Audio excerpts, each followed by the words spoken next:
তার কারণ হচ্ছে ঈশ্বর যদি এই পৃথিবীতে নিষ্পাপ রূপে আসতে চান তো তিনি কোনো মানুষের সংস্পর্শের মধ্য দিয়ে এই পৃথিবীতে আসতে পারেন না। বুঝতে পেরেছো? আমি একটু গভীর বিষয়ে যাচ্ছি, তোমরা পরে এটা আস্তে আস্তে আরো বুঝতে পারবে। যার জন্য কি বাইবেল কি বলে? আমরা মায়ের পেট থেকে পাপী। বাইবেল কি বলে? মায়ের পেট থেকে পাপী। আমি একটা ইউটিউবে ভিডিও দেখতেছিলাম যেখানে একজন মৌলানা বলতেছিল যে কুরআন বলে যে বাচ্চারা হচ্ছে নিষ্পাপ। বাচ্চারা বলে নিষ্পাপ।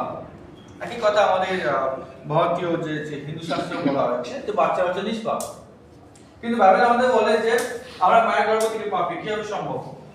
প্রশ্ন আছে না?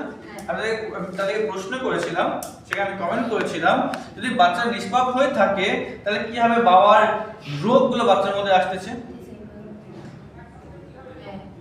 কি হবে বাবার ডিএনএ ডিফেক্ট, যাদের ডিএনএ ডিফেক্ট আছে সেই ডিএনএ ডিফেক্টিভ গুলো কিভাবে তার বাচ্চার মধ্যে আসতেছে? আসা উচিত না। কি হবে বাবার গুণগুলো বাচ্চার মধ্যে আসতেছে? খারাপ গুণ বা ভালো গুণ কেন আসতেছে?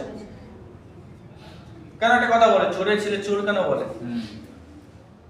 কারণ তার রক্তের মধ্যে সেই গুণগুলো থাকে। হতে পারে সে পরবর্তীতে সে শিক্ষা পেয়ে সংস্কার পেয়ে হয়তো চোরের ছেলে ডাক্তার বা ভদ্র মানুষ হতে পারে, কিন্তু তার মধ্যে সেই গুণগুলো থাকে কিনা, কারণ রক্তর মধ্যে সেই জিনিসগুলো থাকে।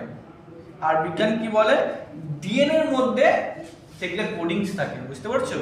একটা ফুল গাছকে বলতে পারে, একটা গোলাপ গাছের ফুল কেটে তুমি যদি লাগিয়ে দাও, গোলাপ গাছের ডাল কেটে যদি রেখে দাও, ওকে বলতে হবে না যে তোমাকে গোলাপ ফুল হতে হবে।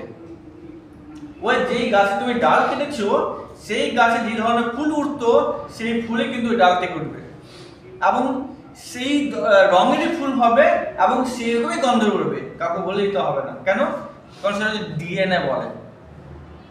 বাইবেল কয়েক হাজার বছর আগে বলে দিয়েছে ভাবেন যে আমার গর্ভ থেকে পাপী, কারণ আমাদের পিতৃপুরুষের পাপ তাদের ভালো মন্দতা আমাদের মধ্য দিয়ে যাচ্ছে। আমেন।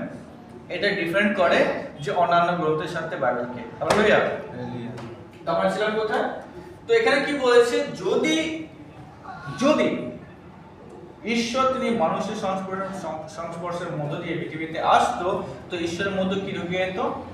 পাপ প্রবেশ করতো। তিনিও মায়ের গর্ভ থেকে পাপী হতেন। তিনি তাহলে মায়ের গর্ভ থেকে পাপী হতেন। যার জন্য ঈশ্বর কি বললো? একজন কুমারী গর্ভবতী হবে এবং তার মধ্য দিয়ে আসবে কে? ঈশ্বর আমাদের সঙ্গে। আমেন। এটা কি ভবিষ্যবাণী করেছে? প্রভু জন্মের 740 বছর আগে